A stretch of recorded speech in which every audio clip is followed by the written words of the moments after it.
चलो let's start. First, general social gender social norm index कौन जारी करता है? देखो, यूनाइटेड नेशन डेवलपमेंट प्रोग्राम है, ठीक है। ये यूनाइटेड नेशन की ही एक ब्रांच है जो कि यूनाइटेड नेशन डेवलपमेंट के बारे में देखता है। जैसे तुमने HDI सुना है कभी? ह्यूमन डेवलपमेंट इंडेक्स सुना है? ह्यूमन डेवलपमेंट इंडेक्स भी UNDP ही जारी करता है। अब ह्यूमन डेवलपमेंट इंडेक्स और इस वाले इंडेक्स में क्या वो है सिमिलैरिटी? HDI, देखो, ह्यूमन डेवलपमेंट इंडेक्स ओवरऑल किसी भी कंट्री का जो है ना ओवरऑल डेवलपमेंट देखता है UNDP के तहत, ठीक है। उसमें एक क्राइटेरिया पर कैपिटा इनकम का है, एक क्राइटेरिया एजुकेशन का है, ठीक है, और हेल्थ का है। ये ब्रॉड क्राइटेरिया है, ठीक है। अब इसमें इन्होंने 2019 में HDI के ही उसमें जोड़ के या कह सकते हो मर्ज करके ये निकाला social gender social norms index, ठीक है। अब इसका क्या मतलब है? इसका मतलब ये है कि अभी भी जेंडर के बेसिस पे बायसेस होते हैं, ठीक है। अभी भी वो चीजें कम नहीं हुई है। तो ये 2023 का है, तो इसमें अभी भी इन्होंने कहा है UNDP ने कि जेंडर के बेसिस पे जो वुमेन के अगेंस्ट में जेंडर बायसेस होते आए हैं उसमें अभी 10 सालों में भी कोई किसी तरह का अंतर नहीं आया है, ठीक है। और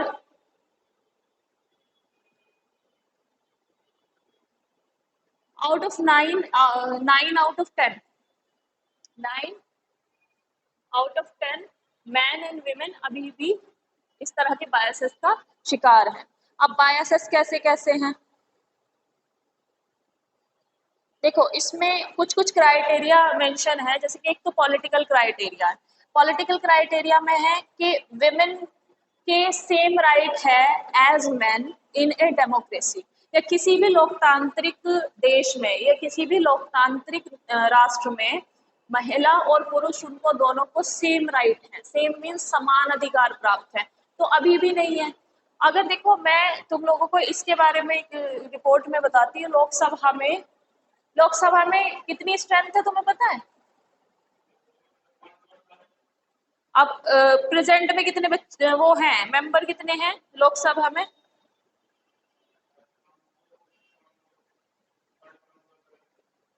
हाँ, तो अब इसमें देखो,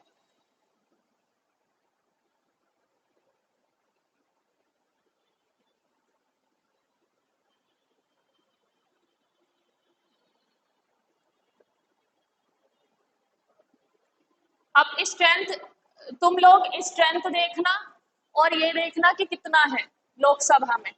अभी इसमें देखो कितनी बताई, 500।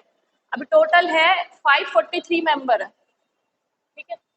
543 मेंबर है, यही है। अब इसमें से केवल 78 महिलाएं हैं बस लोकसभा में। तो देखो कहाँ स्टैंड करते हैं। हम अपने इंडिया की बात लेकर चलेंगे क्योंकि हमें अपने इंडिया के कंटेक्स्ट में ही चीजें पढ़नी है। तो यहाँ पर देखो, और ये कितना है? ये बेटा 40% है। टोटल स्ट्रेंथ का क्या है? 40%। तो इतना भी रिप्रेजेंटेशन नहीं है लोकसभा में। और अगर मैं तुमको एक और उसकी बात बताऊं, नागालैंड में एक विमेन जो मिनिस्टर है वहाँ की असेंबली में, वो इलेक्ट हुई थी नागालैंड में। और वो अभी तक, मतलब टिल द इंडिपेंडेंस, टिल जब से वहां पे लेजिस्लेटिव असेंबली आई है तब से लेके वो फर्स्ट मिनिस्टर थी, बस फर्स्ट महिला मिनिस्टर, वुमेन मिनिस्टर, सिर्फ फर्स्ट। वहां पे इलेक्ट इलेक्ट थी क्या? वहां का नॉर्म्स ही ऐसे हैं कि विमेन कांट डू एनीथिंग, कि विमेन महिलाएं बस अपने घर तक ही सीमित रहें, ठीक है। तो एक ऐसी थिंकिंग है। ट्राइबल एरिया में ज्यादा नॉर्म्स बने हुए हैं, ठीक है। और अब ज्यादा रिजिड होता जा रहा है। अगर हम सोचे ना कि ये चीजें ओपन हो जाएं, अभी ओपन हो जाए, तो जितना हम ओपन करने की सोच रहे हैं ना ट्राइबल एरिया में, वहां पे ज्यादा रिजिड हो जाती हैं चीजें, ठीक है। तो ये जो जेंडर बायसेस है हमारे यहाँ पे सबसे ज्यादा, और ये तो सिर्फ मैं पॉलिटिक्स की बात कर रही हूँ कि इलेक्शन में या लोकसभा में कितना है। अब तुम ग्राम पंचायत में अगर महिला आरक्षण आ जाता है, तुमने भी देखा होगा, तो क्यों ना कोई महिला इलेक्ट हो गई। अगर महिला आरक्षण नहीं है, क्या कोई महिला को उठाते हैं अपनी मर्जी से? जो पुरुष प्रधान होते हैं वो खुद इलेक्ट होना चाहते हैं, खुद खड़ा होना चाहते हैं। और इवन एक और एक चलन चला है, जो चला आ रहा है, महिला प्रधान है लेकिन पति प्रधान काम चला रहा है। महिला प्रधान को ये भी नहीं पता, बहुत सारे गांवों में ऐसा है। देखो हमारा एक्सेप्शन छोड़ दो, हम फिर भी एनसीआर में है तो हमारा तो ठीक है, लेकिन प्रधान पुरुष चला रहे हैं। नाम इसके नाम का आरक्षण है महिला का, वोट जीती कौन है? वो महिला जो भी प्रधान बनी है, लेकिन चला रहे हैं नाम अपना वो प्रधान जी उन्हें कह रहे हैं। लोगों का भी तो सुनो, प्रधान जी, उसे महिला प्रधान को ना कह करके उसी को प्रधान जी कह रहे हैं। अरे जो है, जो इलेक्ट की है तुम लोगों ने, जो इलेक्ट करके तुमने वहां बैठाई है उस पद पे, तो कम से कम उसको इतना तो सम्मान दो कि तुम उसी से उस चीज को कहो। और फिर गवर्नमेंट को जब ये चीजें पता चली कि ऐसा होता है, तो गवर्नमेंट ने फिर सारी चीजें थोड़ी सी स्ट्रिक्ट करने की कोशिश की और सारी चीजें बदल दी कि अगर महिला प्रधान है ना तो वो ऑफिस में वही होनी चाहिए, अगर कोई भी प्रोग्राम हो रहा तो वही वो उपस्थित होनी चाहिए।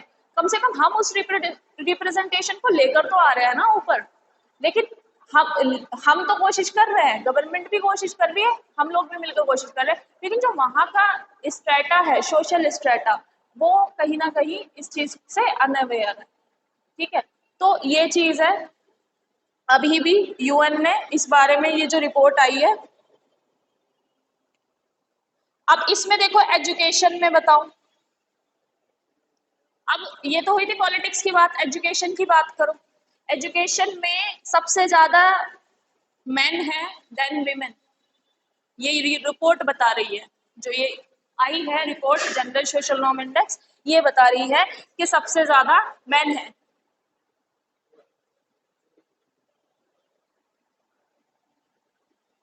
अब एक और है इकोनॉमिक के, उसमें देखो तो मैन जो है उनको ज्यादा राइट्स हैं जॉब के देन विमेन।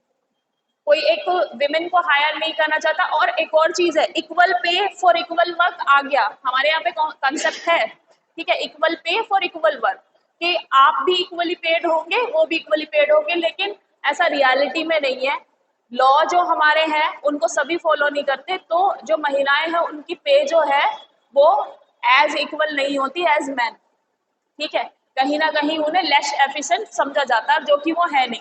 किसी भी मैनेजमेंट में देख लो, मैं तुम्हें एग्जांपल देती हूँ न्यूजीलैंड का। न्यूजीलैंड में अब से जो पहले थी 2020 में कोरोना पीरियड में, जैसिंडा आर्डन उनका नाम है, प्राइम मिनिस्टर थी, एंड उनका न्यू बॉर्न बेबी था। स्टिल इसमें इन्होंने 2020 में जो पेंडेमिक आया इतना अच्छे से हैंडल किया था कि वो सभी कंट्रीज के लिए मिसाल बना कि देखो एक विमेन लेड कंट्री है और उन्होंने कितने अच्छे से मैनेज किया।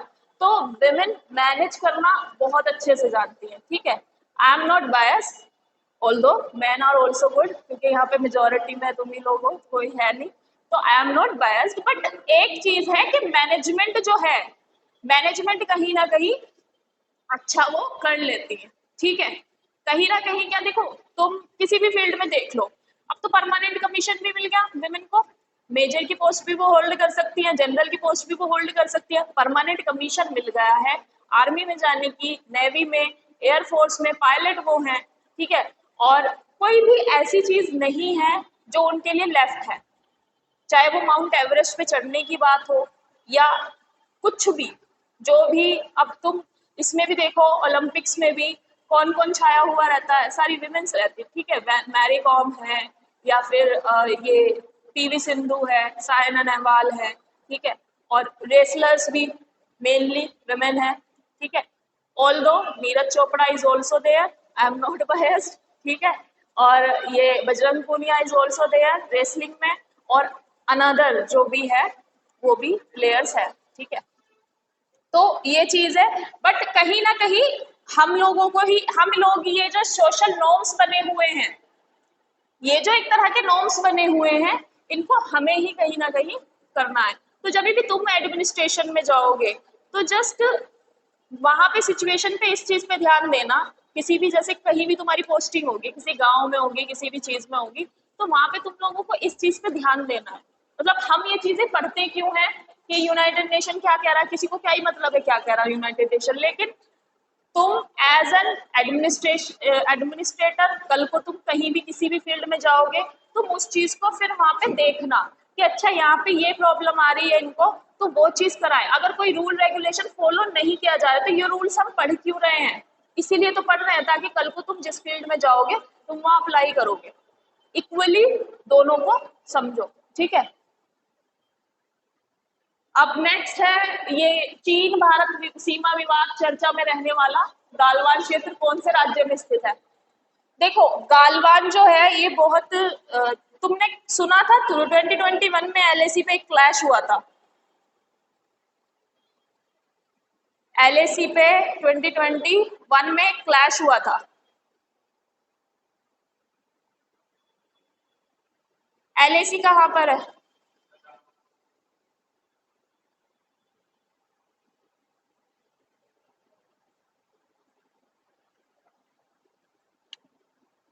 ठीक है, अब देखो ये जो क्लैश हुआ था ये लद्दाख में है। और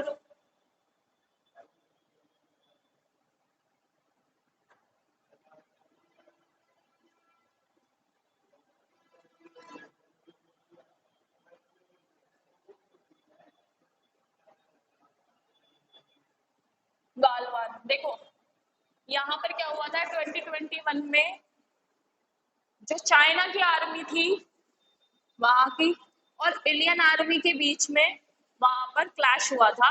और उस क्लैश में हमारे 20 जवान शहीद हो गए, ठीक है, 20 सोल्जर। और फर्स्ट टाइम ऐसा हुआ था कि इंडिया और मतलब फर्स्ट टाइम इतने सालों बाद आफ्टर दी जो वॉर हुआ था चाइना के साथ, उसके बाद से पहली बार ये ऐसा हुआ था कि बॉर्डर पे इस तरह से कोई क्लैश में शहीद हुए थे, ठीक है। तो हमारे 20 सोल्जर शहीद हुए थे उस समय। तो गालवान, अब गालवान के जो है 3 ईयर कंप्लीट हो गए हैं गालवान जो क्लैश हुआ था। अब ये इनकी प्रॉब्लम क्या है देखो, ये लोग इसको क्लेम करते हैं, ये तो इन्होंने पूरा ऑक्यूपाई कर ही रखा है, लेकिन ये इस चीज को क्लेम करते हैं। मैंने तुमको पहले भी बताया कि जो तिब्बतन प्लेटू है, तिब्बत का जो पठार है, जो तिब्बत है मेनली, ठीक है, उसकी ये कहते हैं कि ये 5 फिंगर्स है। और 5 फिंगर्स में से ये कहते हैं कि एक फिंगर ये भी है, लद्दाख वाली है, यहाँ पे जो पेगोंगसो है लेक है उसको भी ये कहते हैं कि ये भी है। और एक फिंगर किस तरफ बताते हैं? अरुणाचल प्रदेश पूरा, है ना। तो ये जो है चाइना का सबसे विवादित क्षेत्र है एलएसी पर, गालवान, और ये लद्दाख में स्थित है। अगर गालवान की जगह गालवान घाटी भी आए तो भी बेटा वो गालवान ही है, ठीक है, क्योंकि वैली भी कह दो या गालवान सिंपल कह दो, दोनों एक ही चीज है। अब नेक्स्ट है 45th European essay prize for lifetime achievement किसको मिला है? किसको मिला है? अरुंधति रॉय, ठीक है। अरुंधति रॉय हमारे रिनाउंड फेमस राइटर हैं, ठीक है, उन्होंने बहुत सारी बुक लिखी है और इनको ये प्राइज मिला है फॉर लाइफ टाइम अचीवमेंट। अब इनको ये किस कृति के लिए मिला है? तो एक कंपाइलेशन ऑफ ऐसे है, एक फ्रेंच बुक है, एक फ्रेंच वो है कृति, या कह सकते हो कि एक तरह से फ्रेंच एक रचना है, उसका इन्होंने क्या किया है, ट्रांसलेशन किया है आजादी के नाम से, फ्रेंच से। वैसे भी ज्यादातर इंग्लिश में ही लिखती हैं, तो ये एक फ्रेंच ट्रांसलेशन है 2021 में जो पब्लिश हुआ था उसका, और इसका नाम है आजादी।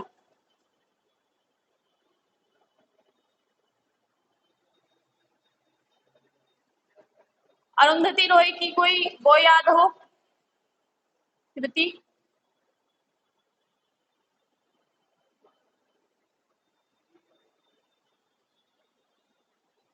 देखो जो इनकी फेमस बुक है वो है the God of Small Things, तो ये भी तुम याद रखो, इनकी जो फेमस बुक थी द गॉड ऑफ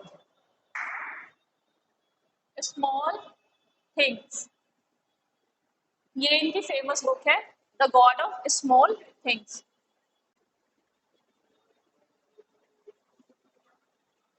चलो नेक्स्ट देखो, वैभव फेलोशिप प्रोग्राम किसने लॉन्च किया? देखो, department of science and technology और ministry of science and technology, ठीक है, डीएसटी और ministry of science and technology ने एक लॉन्च किया है वैभव प्रोग्राम, जिसका फुल फॉर्म है वैश्विक भारतीय वैज्ञानिक फेलोशिप प्रोग्राम। अब ये जो प्रोग्राम है ये उन साइंटिस्ट के लिए लॉन्च किया गया है जो इंडिया छोड़कर बाहर चले जाते हैं, for instance non resident Indians या फिर एनआरआईज। तो एनआरआईज के लिए ये प्रोग्राम चलाया, उनको रिकॉग्नाइज करने के लिए, उनकी रिकॉग्निशन के लिए ये एक प्रोग्राम चलाया गया है। जितने भी साइंटिस्ट है, एनआरआई, ओसीआई या पीआईओ, ये सिटीजनशिप में पढ़ेंगे। एनआरआई कौन होते हैं, या ये ओसीआई, ठीक है, और ओवरसीज सिटीजन ऑफ इंडिया या फिर person of Indian origin citizen, ठीक है, ये सिटीजनशिप के काइंड है अलग अलग, ठीक है। तो इस फेलोशिप प्रोग्राम के तहत 75 जो आउटस्टैंडिंग साइंटिस्ट होंगे और उनके क्रिएशन होंगे या उनके डिस्कवरीज होंगी, उनको फेलोशिप के तहत वो किया जाएगा, फैसिलिटी, ठीक है। अब आगे देखो, हाल ही में भारत में यूएस,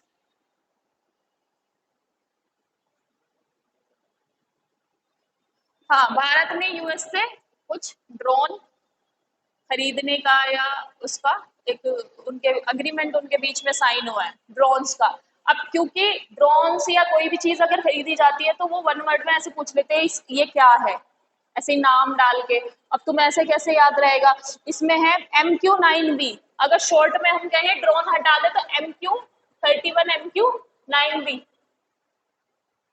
ये तो इस तरह से ऐसे डाल देते हैं क्वेश्चन में कि ये हाल ही में न्यूज में था, ये क्या है, ये इसका क्या मतलब है। तो ये ड्रोन्स इंडिया यूएस से खरीदने वाला है, ठीक है, मतलब एक तरह से डील हो गई है। अब क्यों जरूरी है ये वाले ड्रोन्स? हमारी सिक्योरिटी के लिए। अब एक और चीज तुम्हें अभी उसके बारे में तो बताया था मैंने, एक बलून के बारे में बताया था, चाइना ने यूएस के आसपास, कैलिफोर्निया के आसपास वहां पे बलून भेजा था व्हाइट कलर का। अब वो उस बलून में, जो व्हाइट बलून था उसमें कैमरे थे, ठीक है, वो सर्विलांस वाले होते हैं बेटा, हमें पता तक नहीं चलता, वो कैमरे से सारी इमेज ले लेंगे। जैसे कि अब उन्होंने बॉर्डर एरिया के आसपास भेज दिया, वैसे तो ऐसा पॉसिबल नहीं है क्योंकि बॉर्डर पे सिक्योरिटी इतनी टाइट रहती है, वह रडार पे जैसे दिख जाएगा कि कोई चीज है, वहीं से सिस्टम में से मिसाइल रिलीज हो जाएगी, वो खत्म, ठीक है। वैसे तो टेक्नोलॉजी इतनी है, लेकिन कोई चीज ऐसी होती है जिसपे हम सस्पेक्ट नहीं करते, हम सोचते हैं कि ये तो नॉर्मल है या कुछ ऐसा है ना, इस तरह से।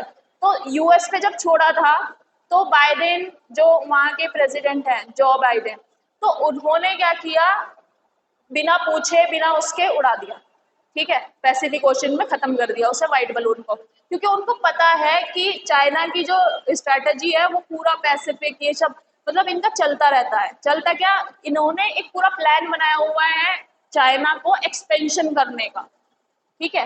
तो ये एक्सपेंशनिस्ट जो पॉलिसी है चाइना की, उसकी वजह से ये वहां पर भी पैसिफिक में भी अपनी वो बना रहे, जैसे साउथ चाइना सी का मैंने तुम्हें बताया, जहाँ साउथ चाइना सी है वहां पे इन्होंने आर्टिफिशियल आइलैंड बना लिए हैं चाइना ने, सुने तुमने आर्टिफिशियल आइलैंड? वहां पे आइलैंड नेचुरल नहीं है। नेचुरल कैसे होते हैं कि कोई भी जो लैंड है अपलिफ्ट होके ऊपर आ गई, या फिर सी लेवल नीचे चला गया तो थोड़ी सी लैंड ऊपर आ गई, या फिर कोरल आइलैंड हो गए, जो कोरल्स है वो बिल्ड करते रहते हैं, वो जैसे ही कोरल्स में कुछ एनिमल्स होते हैं, कलरफुल एनिमल्स, जो कि उसमें जूजेंथेली नाम का एक वो होता है, क्या बोलते हैं, क्या उससे क्या कहते हैं, जूजेंथेली, एक काइंड ऑफ पैरासाइट या कुछ ऐसा होता है, ठीक है। तो वो जूजेंथेली कोरल पॉलिप्स में रहता है, जिसकी वजह से कोरल पॉलिप्स का कलर अलग अलग रहता है, जैसे रेड कलर के होते हैं, ब्राउन कलर के होते हैं, अलग अलग, ठीक है। तो वो अपनी लाइफ में एंड में क्या एक्सक्रीट करते हैं, कैल्शियम कार्बोनेट। कैल्शियम कार्बोनेट का वो एक वो बिल्डअप कर लेते हैं, जैसे वो डाई होते रहते हैं कैल्शियम कार्बोनेट नीचे छूट जाता है, तो वो ऐसे करके ऊपर ग्रो करते रहते हैं, उसकी वजह से वो आइलैंड बन जाता है। जैसे कि तुम्हें बताऊं, मालदीव्स में जो अटोल है, अद्दू अटोल मालदीव्स में, तो वो जो है वो कोरल है। मालदीव्स में जो आइलैंड है वो कोरल है, और जो हमारे लक्षद्वीप में जो आइलैंड है वो कोरल है। तो ये तो होता है बेटा नेचुरल आइलैंड, लेकिन चाइना ने खुद अपने आइलैंड बना लिए वहां, ठीक है, साउथ चाइना सी में। तो ये चीजें सस्पेक्ट, मतलब ये संदेह बन जाती हैं हमारे लिए भी। तो उसी को ध्यान में रखते हुए इंडियन गवर्नमेंट ने ये ड्रोन लेने का फैसला किया है, कि ताकि सर्वेलांस बढ़ाया जा सके, है ना। तो ये वो था, क्या बोलते हैं, आर्म ड्रोन MQ-9B, याद रखना 31 MQ-9B, ये ड्रोन उन्होंने लेने का फैसला किया। अब ये ऐसे ड्रोन यहाँ पे भी देखे गए थे बे ऑफ बंगाल के आसपास, वो बलून, लेकिन किसी ने सस्पेक्ट नहीं किया। अब मान लो हमने वहां पे कैसी सिक्योरिटी कर रखी है, हमारे कितने सैनिक वहां तैनात हैं, क्या क्या सिस्टम वहां अवेलेबल है, वो कैमरा सब कैप्चर करके ले जाएगा, ठीक है। तो इसलिए हमारे लिए बहुत बड़ा सिक्योरिटी कंसर्न है, इसलिए ये चीजें हुई है। अब हाल ही में चर्चा में रहा फिश किल, ये घटना बड़ी फेमस है, अभी हाल ही में हुई है। फिश किल जैसे कि नाम से ही तुम समझ सकते हो कि मछलियों से रिलेटेड है। तो बेटा ये साउथ ईस्ट टेक्सास है, टेक्सास है। अब टेक्सास में तुम्हें कैसे बताऊं, यही पे टेक्सास, हाँ टेक्सास, टेक्सास, ठीक है, यूएसए में है, ये है टेक्सास होता है, हाँ ठीक है। अब ये जो है यहाँ से देखना, बस मैं पूरा ड्रॉ नहीं कर रही।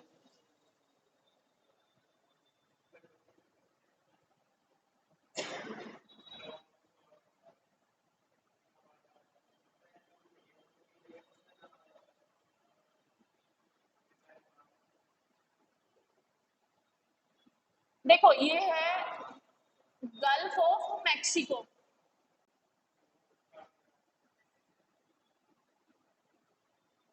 गल्फ ऑफ मैक्सिको, और यहाँ पे ये टेक्सास है, ठीक है।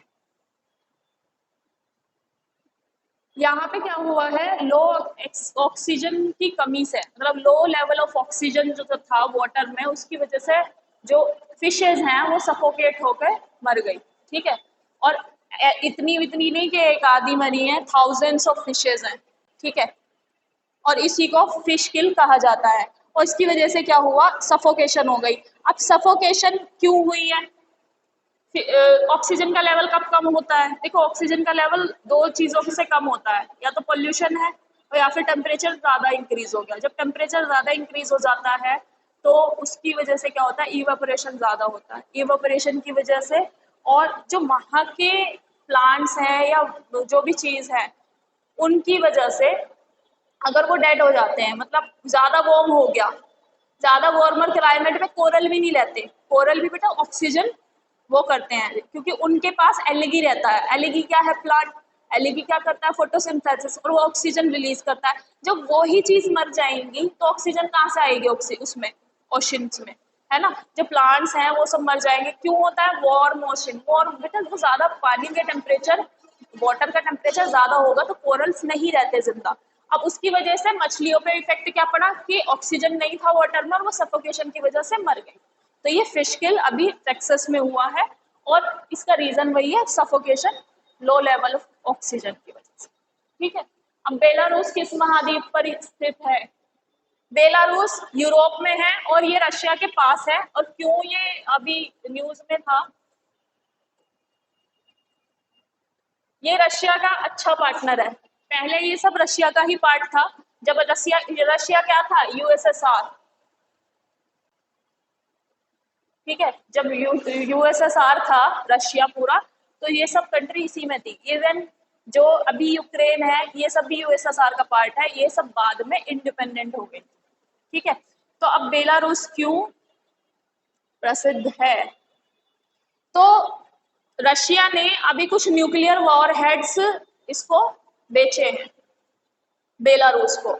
अब बेलारूस को बेचे हैं तो उसकी वजह से अदर यूरोपियन कंट्री जो है बेलारूस से जो मिली हुई है, उनके लिए टेंशन की बात है, क्योंकि एक तरह से ये रशिया के साथ है, और वहां जो एडजॉइनिंग कंट्रीज है उनके लिए कंसर्न है, ठीक है। उनके लिए चिंता का विषय क्या है कि कल को वहां भी हमला हो सकता है, ठीक है।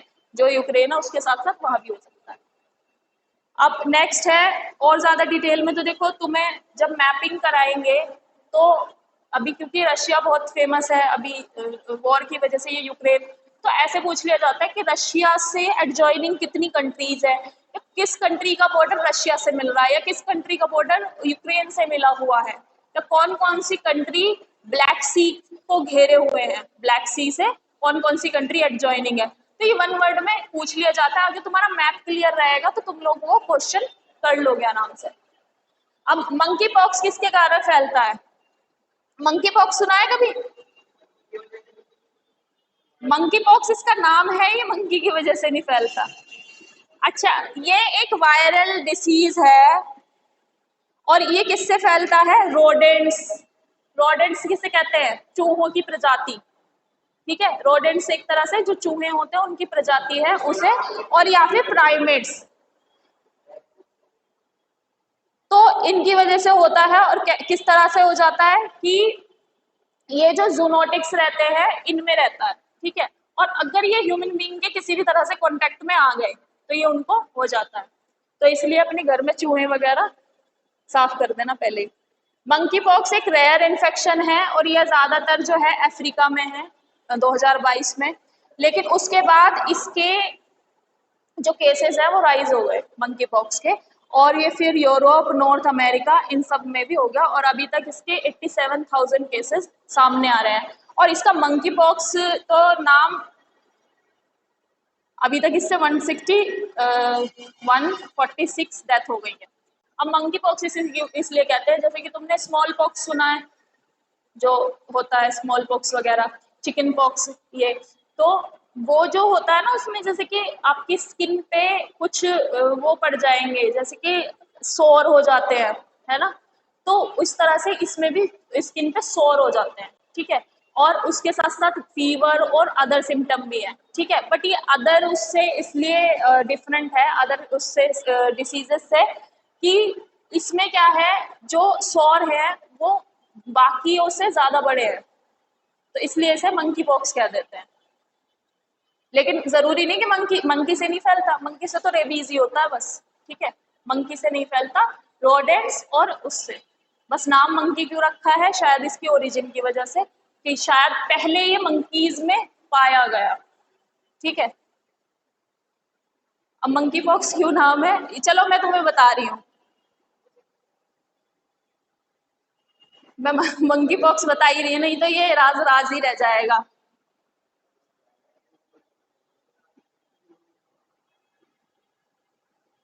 अच्छा देखो, मंकी पॉक्स का नाम मंकी पॉक्स इसलिए रखा गया, देखो मैंने क्यों बताया ना कि पहले जो पाया गया था मंकी में पाया गया, तो ये 1958 में पहले बंदरों में हुआ था, उससे फिर बाद में अब जो रिसेंट में 2022 में संक्रमण हुआ है फिर ह्यूमंस में स्टार्ट हो गया,